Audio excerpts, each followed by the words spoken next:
어떤 사람은 삶의 코드를 항상 불만에 맞춥니다. 그래서 매사를 삐딱하게 봅니다. 밝은 면을 보는 것이 아니라 항상 어두운 면을 봅니다. 그리고 매우 부정적입니다. 매사가 원망이고 불평입니다. 자기 자신에 대해서도 부정적인 자상을 갖고 있습니다. 열등감과 낮은 자존감 때문에 마음의 상처도 잘 받습니다. 그리고 스트레스를 쉽게 극복하지 못하고 여러 가지 질병에 시달립니다. 그러나 삶의 코드를 항상 감사에 맞추고 사는 분들이 있습니다. 그런 분들은 삶을 항상 긍정적으로 생각합니다. 그리고 항상 밝은 면을 보려고 힘씁니다. 이런 분들은 남을 배려할 줄 알고 이해할 줄 알고 존중할 줄 압니다. 자신에 대해서도 긍정적인 자상을 가지고 삽니다. 쉽게 상처받지 않습니다. 스트레스 잘 떨쳐버립니다. 그리고 마음을 잘 지킵니다. 그렇습니다. 감사가 능력입니다. 감사는 삶 전체를 아름답게 비추는 햇빛과 같습니다. 감사는 하나님의 보고를 여는 열쇠와 같습니다. 신앙생활은 한마디로 감사하는 생활입니다. 하박국 선지자처럼 없고 없음에도, 그리고 욥처럼 열악한 정말 견디기 힘든 환경 속에서도 감사하며 사는 것입니다. 비록 무화과 나무가 무성하지 못하며 포도나무에 열매가 없으며 감람나무에 소출이 없으며 밭에 먹을 것이 없으며 우리의 양이 없으며 외양간에 소가 없을지라도 나는 여호와로 말미암아 즐거워하며 나의 구원의 하나님으로 말미암아 기뻐하리로다. 욥의 고백을 들어보세요. 내가 못해서 알몸이 나와 싸운즉 알몸이 그리로 돌아가올지라 주신 이도 여호와시요 거두신 이도 여호와시니 여호와 이름이 찬송을 받으실지니이다. 이처럼 믿음의 사람은 항상 삶의 코드를 감사에 맞추고 삽니다. 자, 항상 삶의 코드를 감사에 맞추려면 감사하지 못하게 만드는 요소가 무엇인지를 아셔야 돼요. 감사하지 못하게 하는 요소, 첫 번째 따라하겠습니다. 비교의식 때문입니다. 여성분들이 동창회만 갔다 오면 괜히 신경질 내는 이유가 무엇인 줄 아십니까? 자기보다 공부도 못하는 애가 신랑 잘 만나가지고 럭셔리한 옷을 입고 고급 승용차를 타고 와가지고 아주 자기 남편 자랑을 아주 늘어지게 하다가 오늘은 내가 고급 음식으로 한턱 쏠게. 그런데 맛있는 음식을 먹어도 맛이 있지를 않습니다. 괜히 화가 납니다. 집에 오면 밤늦게 달려오는 강아지를 걷어찹니다. 수고하고 돌아온 남편에게 괜스레 바가지를 긁습니다. 지금까지 남편이 최고인 줄 알았다가 공부도 자기보다 못한 친구가 신랑 잘 만나가지고 그렇게 잘 사는 모습을 볼 때 배가 아픈 거지요. 우리 남편이 최고인 줄 알았다가 이제 모든 것이 불만 불평으로 가득 차게 되는 것이지요. 여러분, 마귀는 이처럼요, 서로를 비교하게 만들어요. 그래서 시기하고 질투를 유발해요. 그 시기와 질투에 넘어간 사울은 다윗을 죽이려고 그렇게 혈안이 되어 살았던 거예요. 바리새인들, 서기관들, 장로들 전부 이렇게 마귀가 시기심을 집어넣어 줘서 예수님을 십자가에 못 박아 죽게 만든 거예요. 어떻게 하면 비교의식을 극복할 수가 있을까요? 창조의식을 가지셔야 돼요. 우리는 모두 얼굴도 다르고요, 기질도 다르고요, 성격도 다르고요, 은사도 다 다릅니다. 인생에 가는 방향도 다 다릅니다. 자기만의 독특한 소명이 있습니다. 하나님이 부르신 소명에 따라서 자기 갈 길 가는 것, 그렇게 살면 되는 거예요. 여러분, 진정한 축복이 무엇일까요? 하나님의 부르심에 합당하게 살아서 우리 주님께 인정받고 칭찬받는 거예요. 그것이 진정한 축복이지요. 믿으시면 아멘. 두 번째 따라요. 공로의식 때문입니다. 그래서 감사하지 못하는 거예요. 왜 주의 일을 하면서 때로는 원망하고 불평하는 것입니까? 공로의식 때문이에요. 내가 얼마나 교회를 위해서 수고했는데, 봉사했는데, 헌신했는데 알아주지 않는다고 그렇게 마음의 상처를 받는 거예요. 여러분, 교회 봉사는요, 은혜로 하는 것입니다. 공로의식 버리시고 하나님의 은혜로 감사하면서 하십시오. 누가복음 17장 10절, 오늘 읽었던 본문 바로 앞구절 말씀이에요. 우리 함께 읽어요. 시작. 너희도 명령받은 것을 다 행한 후에 이르기를 우리는 무익한 종이라 우리가 하여야 할 일을 한 것뿐이라 할지니라.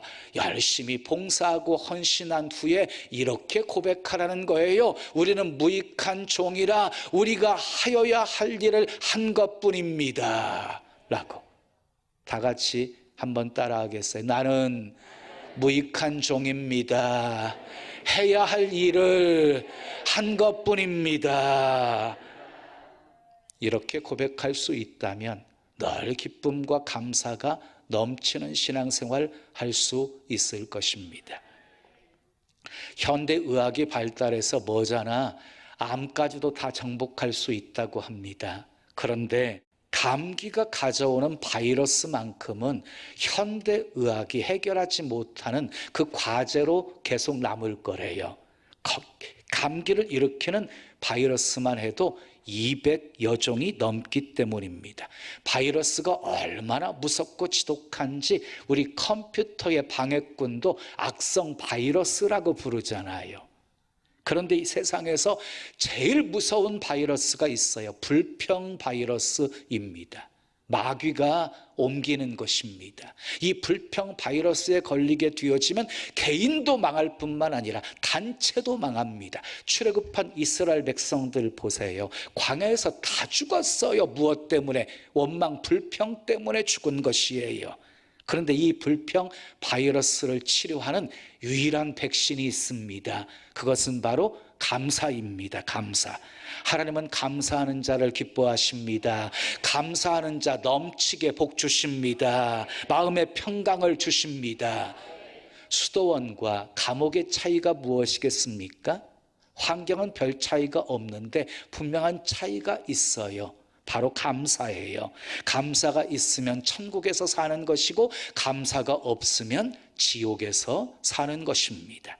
자, 오늘 본문은 감사에 대해서 아주 분명하게 아주 감사의 소중함을 우리에게 알려주고 있는 이야기입니다. 예수님께서 예루살렘으로 올라가실 때에 어떤 마을 입구에서 10명의 납병 환자가 예수님을 향해서 소리 높여 외칩니다. 예수 선생님이여, 우리를 불쌍히 여기소서. 그 소리를 들으신 예수님께서 너희는 가서 너희 몸을 제사장에게 보여라. 예수님의 말씀에 순종해서 이 10명의 납병 환자가 제사장들에게 자기들의 몸을 보이려 가던 도중에 납병이 깨끗함을 받게 되어집니다. 근데 문제가 있었어요. 10사람이 깨끗함을 받았는데 사마리아 사람만 예수님께 달려와서 예수님 발 앞에 엎드려 감사한 것이에요. 10사람 중에 감사한 사람은요, 한 사람이었다는 거예요. 17절 말씀 함께 읽어요. 예수께서 대답하여 이르시되 10사람이 다 깨끗함을 받지 아니하였느냐? 그 9은 어디 있느냐? 예수님께서 감사하지 않은 9사람을 인하여서 섭섭함을 지금 드러내고 계시지요. 그러나 감사했던 사마리아 사람을 향해서는 예수님이 축복을 하십니다. 18절 19절 말씀 읽어요. 시작. 이 이방인 외에는 하나님께 영광을 돌리러 돌아온 자가 없느냐 하시고 그에게 이르시되 일어나 가라, 내 믿음이 너를 구원하였느니라 하시더라. 감사한 사마리아 사람은 육신의 질병만 고침받은 것이 아니라 영혼도 구원을 받았습니다. 감사는 더 큰 축복의 시작이었습니다. 오늘은 이 사건을 중심으로 감사가 무엇인지 살펴보면서 함께 은혜를 나누려고 합니다. 첫째, 따라하겠습니다. 감사는 선택입니다. 사실 감사는 우리 선택이 아니에요. 감사는 하나님의 명령이에요. 명령. 근데 우리가 그 명령에 순종하기 위해서는요, 감사를 선택해야 할 수 있어요. 감사를 선택하면 우리 입에서 감사가 나옵니다. 원망을 선택하면 원망이 나옵니다. 저명한 설교가인 찰스 스윈들 목사님은 이런 말을 했습니다. 문제의 10%는 객관적인 사실이지만 나머지 90%는 우리 선택에 의해 결정된다. 그렇습니다. 감사는 선택입니다. 사마리아 사람은 감사를 선택했습니다. 물론 나머지 9명도 감사하는 마음은 있었겠지요. 근데 그 감사를 뒤로 미루었어요. 자, 구약시대에서 납병은요, 저주받은 병으로 취급을 받았어요. 그 누구도 고칠 수 없는 병이었어요. 신경이 마비가 되어지고요, 막 진물이 흐르고요, 그리고 막 살이 문드러지는 참으로 불행한 병이었습니다. 이 병에 걸린 사람은 가족과도 격리되어지고 사회에서도 격리되어 살 수밖에 없었습니다. 전염성 때문이었어요. 사람들을 가까이 할 수 없었던 것이에요. 어쩌다가 건강한 사람들을 가까이 만나게 되어지잖아요. 그러면은 이 납병에 걸린 사람들은 소리쳐야 됐어요. 나는 부정한 사람이다. 나는 부정한 사람이다. 그러니까 내게 가까이 오지 말라고 그렇게 말해야 됐어요. 그리고 바람이 부는 날이면은요, 건강한 사람에게서 더 멀리 거리를 두고 떨어져야만 했습니다. 얼마나 불쌍합니까? 그런데 이 10명의 납병 환자가 깨끗이 고침받은 것입니다. 이제는 가족에게로 돌아갈 수 있었고, 사회 속으로 돌아갈 수 있었고, 옛날 생활로 돌아갈 수 있게 되어진 것입니다. 얼마나 감사한 일입니까? 그래서 사마리아 사람은요, 감사를 뒤로 미룰 수가 없었습니다. 벅찬 가슴을 끌어안고 예수님 앞에 달려와서 하나님께 소리치며 영광을 돌리며 감사를 표현했습니다. 사랑하는 여러분, 감사를 뒤로 미루면 감사할 수 없습니다. 감사를 뒤로 미루면 감사가 희미해집니다. 사이다에 김이 빠지면 맛이 없는 것처럼 우리 마음속에 감사함이 끓어오를 때 감사해야 합니다. 감사의 영성으로 한평생 살고 싶으시면 아멘 하십시오. 그러면 현재의 감동에 민감하셔야 돼요. 성령의 감동하심에 늘 순종하셔야 돼요. 지금 찬양하십시오.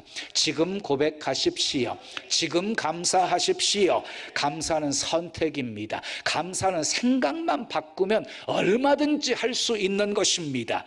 어느 처녀가 집에 오다가 강도를 만나가지고요, 반지를 빼앗겼어요. 집에 와가지고 재수없게 강도 만나서 반지를 빼앗겼다고 불평했습니다. 그 불평을 듣던 어머니가 이렇게 말했어요. 손가락 안 다친 거 감사해라. 반지야 또 사서 끼면 되지만 만약 손가락이 달려졌더라면 어쩔 뻔했니? 지당한 말씀입니다. 생각을 바꾸어야 됩니다. 생각을 바꾸면 일어난 사건도 다른 의미로 우리에게 다가오게 되어지는 것입니다. 감사는 선택입니다. 두 번째 따라하겠어요. 감사는 믿음의 표현입니다. 19절 말씀 함께 읽어요. 시작. 그에게 이르시되 일어나 가라, 내 믿음이 너를 구원하였느니라. 예수님은 감사를 무엇으로 보셨어요? 믿음으로 보셨어요. 감사를. 여러분, 감사는 아무나 하는 것이 아닙니다.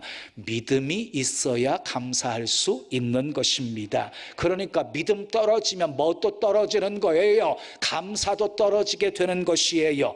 환경과 조건이 문제가 아닙니다. 그러므로 우리는 감사할 수 있는 환경을 주시옵소서, 이렇게 기도하기 전에 감사할 수 있는 믿음을 주시옵소서, 이렇게 기도하셔야 하는 것입니다. 여러분, 많이 가졌다고 감사합니까? 건강하다고 감사합니까? 진짜 감사는 깨달음에서 나오는 거예요. 깨달은 만큼 우리의 믿음도 자라게 되어지는 것이에요. 여러분, 하나님을 믿으십니까? 어느 정도 믿으십니까? 감사하는 것만큼 믿는 것입니다. 노래는요, 부를 때까지 노래가 아니고, 종은 울릴 때까지 종이 아니고, 사랑은 표현할 때까지 사랑이 아니고, 믿음은요, 감사를 표현할 때까지 믿음이 아닙니다. 주님을 믿으십니까? 그러면 감사하십시오. 감사는 믿음의 표현입니다. 세 번째 따라하겠어요. 감사는 하나님께 영광 돌리는 것입니다. 15절 16절 말씀 함께 읽어요. 시작. 그 중에 한 사람이 자기가 낳은 것을 보고 큰 소리로 하나님께 영광을 돌리며 돌아와 예수의 발 아래에 엎드려 감사하니 그는 사마리아 사람이라 그랬어요. 10명 중에 한 사람만 돌아와서 주님께 감사를 표했습니다. 값비싼 예물은 없어도 괜찮습니다. 특별한 예의를 갖추지 않아도 괜찮습니다. 감사하는 마음만 있으면 언제든지 주님께 나와서 우리는 감사를 표할 수 있습니다. 자, 그 감사의 행동을 우리 주님께서는 어떻게 보셨습니까? 18절 말씀 함께 읽어요. 시작. 이 이방인 외에는 하나님께 영광을 돌리러 돌아온 자가 없느냐 하시고, 예수님은 감사를요, 하나님께 영광을 돌린 것으로 보셨어요. 여러분, 하나님께 영광 돌리는 방법 중에 하나가 감사입니다. 감사할 때마다 하나님께 영광을 돌리게 되는 것입니다. 그래서 시편 50편 23절에 감사로 제사를 드리는 자가 나를 영화롭게 하나니 그 행위를 옳게 하는 자에게 내가 하나님의 구원을 보이리라 하고 말씀하셨습니다. 본문을 읽으면서 느끼는 충격적인 것은요, 그 한 사람이 바로 사마리아 사람이었다는 거예요. 사마리아 사람은 이방인입니다. 유대인들이 그토록 멸시하고 무시하고 천대하는 부정한 사람들입니다. 그런데 그보다 더 충격적인 것은요, 그냥 돌아간 9명은 모두 유대인이었다는 것입니다. 유대인들은 어렸을 때부터 율법책을 가지고 교육을 받습니다. 구약에 나오는 제사 중에 가장 많이 드려지는 제사는 감사제입니다. 감사제.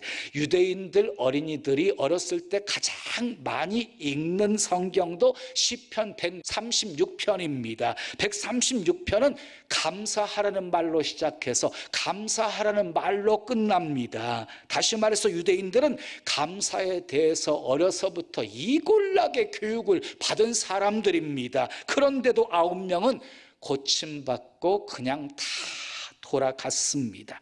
그래서 예수님이 섭섭해 하신 것입니다. 사마리아 사람과 비교해서 그 9은 어디 있느냐.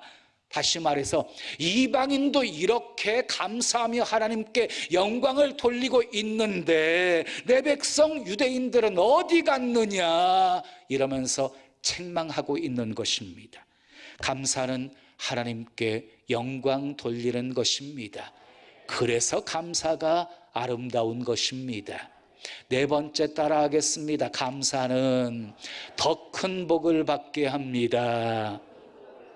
자, 감사로 영광 돌리는 이 사마리아 사람에게 하나님께서 어떤 복을 주셨습니까? 19절 말씀 읽어요. 시작. 그에게 이르시되 일어나 가라, 내 믿음이 너를 구원하였느니라.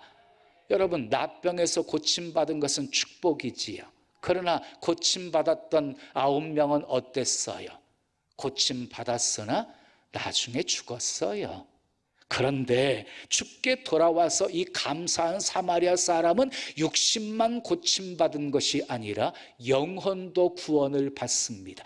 영원한 생명을 얻습니다.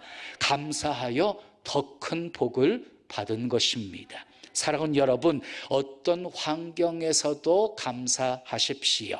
감사는 절망을 몰아냅니다. 감사는 더 큰 축복을 낳습니다. 불평하는 사람에게는 늘 불평하는 조건들이 만들어질 것입니다. 감사하는 사람에게는 늘 감사할 조건들이 만들어지게 될 것입니다. 그러므로 감사하는 사람은 결코 실패하지 않습니다. 감사하는 사람은 결코 절망하지 않습니다. 감사하는 사람은 결코 낙오자가 되지 않습니다. 왜냐하면 감사는 축복의 언어이기 때문입니다. 감사는 축복의 시작이기 때문입니다. 예수님은 오병이어를 드시고 감사했더니 장정만 5,000명을 배불리 먹이고도 12광주리가 남는 역사가 일어났습니다. 예수님이 죽은 나사로의 무덤 앞에서 아버지여 내 말 들으신 것을 감사하나이다 이렇게 감사하며 기도하시고 나사로야 나오라 하고 부르시자 죽었던 나사로가 수족을 동인 채로 살아나오는 역사가 일어나게 되어집니다. 다니엘이 사자굴에 던져 넣어질 것을 알면서도 전하 행하던 대로 예루살렘을 향해서 문을 활짝 열어놓고 감사하며 기도했습니다. 사자굴에 던져 넣어졌으나 몸 하나 상하지 않았습니다. 욥이 극심한 환난을 당할 때 하나님을 욕하고 죽어버리라는 그 아내의 충동질에도 요동하지 않고 오히려 하나님을 찬송했더니 갑절의 복을 받게 되었습니다. 바울과 실라가 빌립보 감옥에서 매를 맞고 착고에 채워져 감옥에 갇혔을 때 기도하고 찬송했습니다. 찬송했다는 것은 감사했다는 것입니다. 감사할 수 없는 상황 속에서도 감사하며 찬송했더니 어떤 역사가 일어났습니까? 옥터가 흔들리고 옥문이 활짝 열리고 메인 쇠사슬들이 다 풀어지게 되어지고 간수장이의 가족이 다 구원받는 역사가 일어났습니다. 이처럼 축복과 기적의 배후에는 감사가 있었습니다. 사랑하는 여러분, 환경을 바꾸는 것이 중요한 것이 아닙니다. 정말 중요한 것은 내가 감사하는 사람이 되는 것입니다. 아멘. 감사는 어떤 환경도 천국으로 만듭니다. 그러므로 우리는 평범한 일상생활 속에서 감사의 조건들을 발견할 수 있어야 합니다. 병이 들었다가 나은 것도 감사거리지만 병이 들지 않은 것 더 감사할 일이잖아요. 백혈병에서 고침받은 것도 감사할 일이지만 백혈병에 걸리지 않은 것 더 감사한 일이잖아요. 기적의 주인공이 되는 것보다 평범한 삶이 기적임을 깨닫는 사람이 정말 지혜로운 사람이고 복 있는 사람인 것이지요. 그러나 불평하는 사람은요, 어떤 환경도 지옥으로 만들어버립니다. 지옥에는요, 감사가 없습니다. 마귀의 세계 속에는요, 감사가 없습니다. 감사가 없어요. 괴테는 이렇게 말했어요. 감사를 모르는 사람, 은혜를 모르는 사람은 인생을 가장 불행하게 사는 사람이다. 그렇습니다. 감사를 모르고 사는 사람은 정말 불행한 인생을 살고 있는 거예요. 마귀에게 속고 있는 것이에요. 아리스토텔레스는 행복은 감사하는 사람의 것이다 라고 말했고요. 타고르는요, 감사의 분량이 곧 행복의 분량이다 라고 말했습니다. 성경도 분명히 말씀하고 있지요. 범사에 감사하라. 이것이 그리스도 예수 안에서 너희를 향하신 하나님의 뜻이니라. 범사에 감사하십시오. 감사는 더 큰 복의 시작입니다. 감사는 행복의 시작입니다. 감사는 기적의 시작입니다. 감사의 문이 열리면 하늘의 문이 열립니다. 감사의 문이 열리면 행복의 문이 열립니다. 감사의 문이 열리면 축복의 문이 열립니다. 사마리아 사람처럼 감사를 선택하시고 감사로 믿음을 표현하시고 감사로 하나님께 영광을 돌리시고 감사로 더 큰 복 받으시기를 예수님의 이름으로 축원합니다. 지금은 선교 헌금 시간입니다. 이 예배를 통해 삶 가운데 은혜와 회복이 충만하시길 간절히 기도합니다.